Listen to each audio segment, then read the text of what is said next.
ఒకప్పుడు దేవతలు రాక్షసులు కలిసి పాల సముద్ర మథనం చేశారు. అందులో నుంచి అనేకమైన అద్భుతమైన వస్తువులు వచ్చాయి.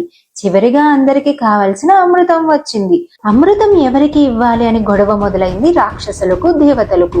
రాక్షసులు శక్తివంతులైపోతే లోకానికి ప్రమాదం అవుతుందని మోహిని అవతారంలో శ్రీ మహావిష్ణువు దేవతలకు మాత్రమే అమృతం పంచాలని నిర్ణయించారు.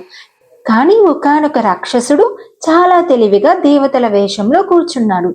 అతనికి కూడా ఒక అమృత బిందువు వచ్చేసింది. అదంతా చూసిన చంద్రుడు మరియు సూర్యుడు వెంటనే మోహినికి చెప్పేశారు, ఆ వ్యక్తి దేవుడు కాదు, రాక్షసుడని. అప్పుడు మహావిష్ణువు తన సుదర్శన చక్రంతో అతని తలను నరికివేశాడు. అయితే అప్పటికి అమృతం తాగి ఉన్నందున అతడు చనిపోలేదు. అతని తల రాహువుగాను అతని శరీరం కేతువుగాను అయ్యాయి.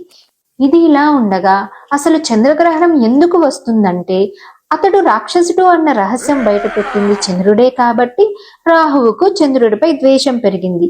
అప్పుడప్పుడు రాహువు తన నోటితో చంద్రుణ్ణి మింగేస్తాడు. అదే మనకు కనిపించే చంద్రగ్రహణం. కానీ రాహువుకు శరీరం లేకపోవటం వల్ల చంద్రుడు కొంతసేపటి తర్వాత మళ్ళీ బయటకు వచ్చేస్తాడు.